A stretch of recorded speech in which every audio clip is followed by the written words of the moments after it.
اور ہر گناہ سے بچو، کسی گناہ کو چھوٹا سمجھ کر مت کرو، ہو سکتا ہے کسی گناہ پہ پکڑ ہو گئی۔ کس کس گناہ پہ پکڑ کرے گا پتہ ہے؟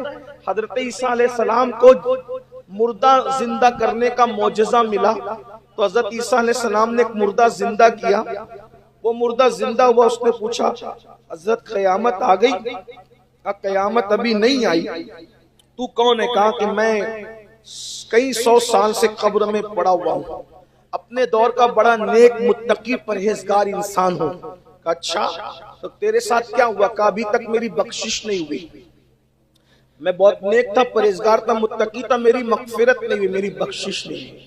کوئی دادا گیری بابا گیری وہاں نہیں چلنے والی بھائی، جس کو اللہ چاہے گا اسی کو بخشے گا، کوئی گارنٹی نہیں ہے۔ روزی کا وعدہ سب کے ساتھ ہے، مغفرت کا وعدہ سب کے ساتھ نہیں ہے، اس لیے سب کو ڈرنا چاہیے، سب کو، ہمیں تو زیادہ، آپ کو بھی ڈرنا چاہیے۔ وہ شخص کہتا ہے حضور صدیاں بیت گئی ابھی تک مغفرت نہیں ہوئی۔ کہا کیوں نہیں ہوئی؟ کہا میرے ایک گناہ پر میری پکڑ کر لی اللہ نے۔ کہا وہ گناہ کون سا ہے؟ کہا میں نے کچھ گوشت کھایا تھا، دانت کے اندر پھنس گیا تھا، اور وہ بار بار زبان، کوئی چیز دانت میں پھنستی تو زبان بار بار وہیں جاتی ہے، تو میں کلی تھا، کلی۔ تو ایک شخص نے، سیٹھ صاحب نے کہا کہ میری لکڑیاں میرے گھر پہنچا دے، تو میں لکڑی کا گٹھا رکھ کے سر پہ لے جا رہا تھا، ایسے میں میرے دانت میں وہ پھنسی ہوئی کوئی چیز تھی، میں نے سوچا کہ یہ بار بار دانت کی طرف زبان جاتی ہے، پورا لکڑی کا گٹھا میرے سر پہ ہے، تو میں نے ان لکڑیوں کے گٹھے میں سے چھوٹی سی لکڑی کی تیلی نکالی اور نکال کر خلال کیا، خلال کر کے پھینک دیا۔ مرنے کے بعد اللہ مجھ سے پوچھتا ہے کہ وہ لکڑی توڑ کر کے جو تو نے خلال کیا تھا، کیا اس کے مالک سے اجازت لی تھی؟ میں نے کہا نہیں لی تھی۔ تو اللہ فرماتا ہے جب تک تو اس لکڑی کے بارے میں مجھے جواب نہیں دے گا میں تیری مغفرت نہیں کروں گا۔ اگر خلال بھی بغیر پوچھے کر لیا تو اتنا متقی اٹک گیا۔ موبائل چوری کرنے والے، چپل چوری کرنے والے، لوگوں کا قرض لے کر کے دبا لینے والے، وہ کہاں ہوں گے؟ سود کے، حرام کے دھندے کرنے والے کا دنیا ہی سب کچھ نہیں ہے، دنیا کھیل ہے، کھیل، لہو و لعب ہے دنیا۔ اس دنیا میں کیوں آئے تھے؟ الذی خلق الموت والحیات لیبلوکم ایکم احسن عملا، اس دنیا میں نیک عمل کرنے آئے تھے۔ بہرحال کہہ رہا تھا، فاروق اعظم کو حضرت کعب کہتے ہیں امیر المومنین، جب جہنم لائی جائے گی میدان محشر میں تو 70,000 لگام اس کے منہ میں ڈالی جائے گی اور اس کو کھینچ کر لائیں گے۔ جس وقت تو جہنم اور لوگوں کے درمیان 100 سال کا فاصلہ ہوگا، ابھی جہنم آ رہی ہے، 100 سال دور ہے جہنم، 100 سال دور سے جہنم کے شرارے نظر آئے۔ بھائیو مکہ شریف بھی 100 سال کے فاصلے پہ نہیں ہے، امریکہ اور لندن بھی 100 سال کے فاصلے پہ نہیں ہے۔ سوچو 100 سال کے فاصلے سے جہنم کے شرارے اٹھتے نظر آئیں گے۔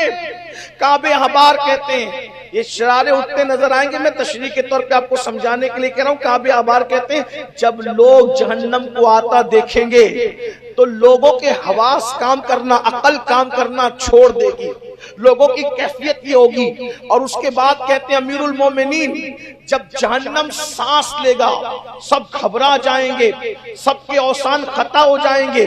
جب دوسری مرتبہ جہنم سانس لے گا تو لوگوں کے دل ان کے حلق میں اٹک جائیں گے، لوگوں کے دل حلق میں اٹک جائیں گے۔ سوچو مچھلی کا کانٹا اٹک جائے، لقمہ اٹک جائے تو کیا کیفیت ہوتی ہے؟ جب ہمارے دل ہمارے سینے سے نکل کر جہنم کے شرارے دیکھ کے حلق میں اٹک جائیں گے کیا بنے گا؟ پھر کہا امیر المومنین تیسری مرتبہ جب جہنم سانس لے گا تو اس کے شراروں کو دیکھ کر سارے فرشتے، سارے انبیاء، ساری مخلوق اپنے گھٹنوں کو زمین پہ رکھ دے گی۔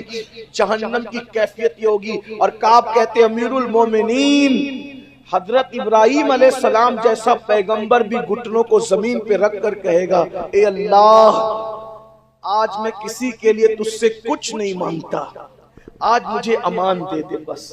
کون ہے؟ کعبہ بنانے والے خلیل اللہ، اللہ کی محبت میں اکلوتے بیٹے کی گردن پہ چھری رکھنے والے خلیل اللہ، اللہ کی محبت میں آگ میں چھلانگ لگانے والے خلیل اللہ، اللہ کا پکا دوست، یہ نبیوں کے بھی باپ ہے، ابو الانبیاء، محشر میں ان کی شان تو دیکھو، اللہ کے خوف سے گھٹنے زمین پہ رکھ کر اللہ سے کہہ رہے مولا میں آج کسی کے لیے کچھ نہیں مانگتا، صرف مجھے امان دے دے، بس مجھے امان دے۔ میرے بھائیوں، یہ نبیوں کے باپ کی شان قیامت میں اللہ کے خوف سے میرا آپ کا کیا حال ہوگا، اپنی کیا بنے گی، اپنی کیا اوقات ہے۔